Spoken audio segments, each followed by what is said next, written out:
So if the mainstream media in America thinks that Joe Biden's a snazzy guy who has it all covered, well, ask literally the rest of the world that doesn't have American mainstream media. We're actually going to be watching a clip from the state news in Australia. Pretty authoritative in Australian politics, I would say. State news, wouldn't you? And they're going to say some interesting things. Let's take a look. Now, Biden's cognitive issues have been evident for some time, but just watch the same media who for 4 years have been declaring Donald Trump mentally and physically unfit for office have a collective meltdown when Biden's mental faculties are questioned. But that won't stop the Republicans from highlighting this. One of the things I'm proudest of is getting passed, getting moved, getting control of the Paris Climate Accord.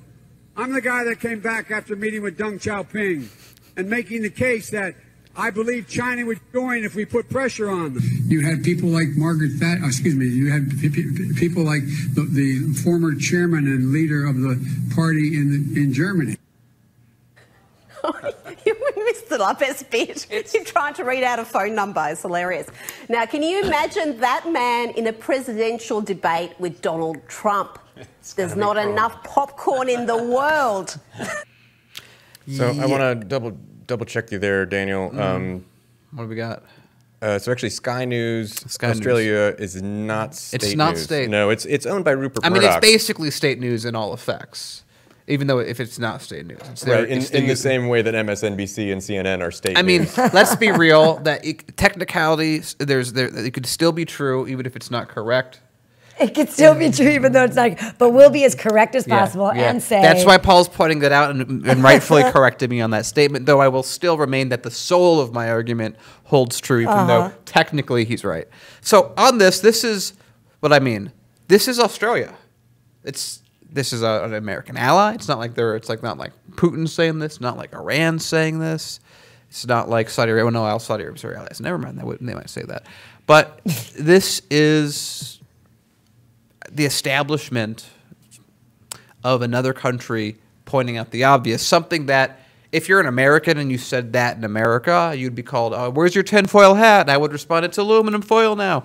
But it just shows that if you think people are calling you crazy, it's literally it's a terrible disease. It just happens to be localized in the United States. Well, we're pretty used to being made fun of like this, right? You know, with our leader right now.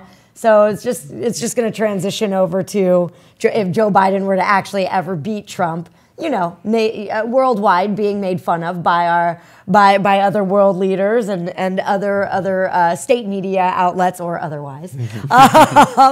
So this is something we're used to, right? Being laughed at.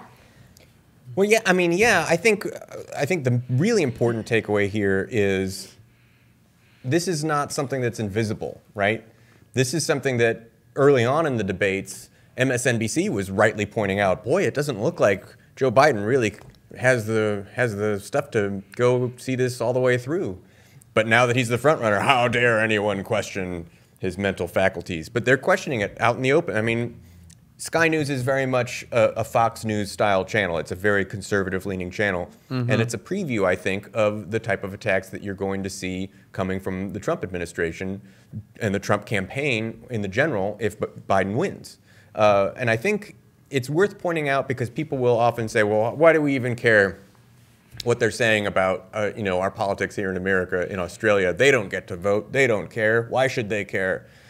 America is the largest world hegemonic power. Hey, hands down. Why did the Gauls care about the Roman Empire? That's just weird. Right. So the whole world cares. The whole world doesn't get a say, which is why you should go out and vote in the primaries. But the whole world cares, and the whole world sees Joe Biden does not have what it takes to. I mean, I mentioned this on the live stream the other day, but Biden had some criticism about this epidemic and the way the Trump administration was handling it. And when a reporter asked Trump what he thought about Joe Biden's comments, he was like, oh, Biden, I'm not sure he even knows what he's criticizing. That's devastating. Sagar Enjeti pointed this out. Actually, I'm sorry, Ryan Grimm pointed it out. with Sagar and Jetty on the show, Rising on the Hill. Good show. Good show. There's almost no more devastating type of rhetorical comeback than straight pity.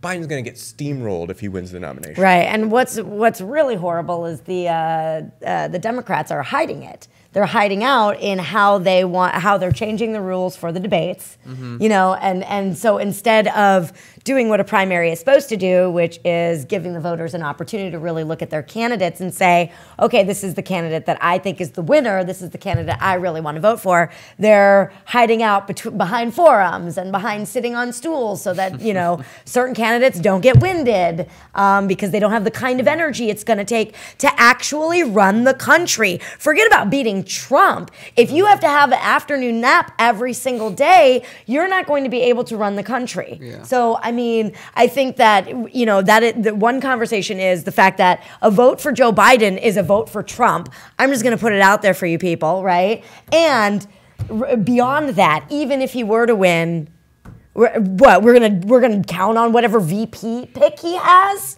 Like that's our democracy? All right, dudes, if that's what you want. That sounds like a good way to run democracy. Right. So I like that. I'm going to have to keep saying that now. A vote for Biden in the primaries is a vote for Trump in the general. Yeah. vote it blue, is. vote blue no matter who, even if it doesn't work and this thing doesn't work and it's never worked and it's always pushed the country in the wrong direction and it doesn't really have any chance of succeeding and it really isn't talking about the vote blue no matter who anyway.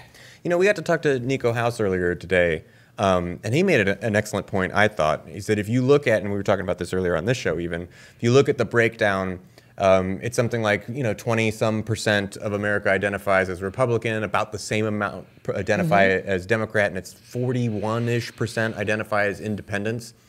Vote blue no matter who is, strictly speaking, a terrible strategy, Yes, right? it is. What's It's your horrible. plan? It's Get a horrible 25% strategy. of the vote total? Yeah. Really? Woo-hoo! The percent that you would have gotten anyway. Yeah. In fact, the largest voting bloc are non-voters. So that's really, I mean, that that's why energy in a campaign is important, is because it's not the Democrats, it's not the people that just hand over their vote, freely, willy-nilly that we're after. Those guys are easy. They'll do anything for the DNC. But we're talking about the people who are either non-voters and are independent voters, people like me that got brought into the Democratic Party because they got excited about a candidate. And if there's no excitement behind a candidate, there's no reason for people like me, other independent voters, and other abstaining voters to even get in and vote. So that's all I'm saying. Yeah.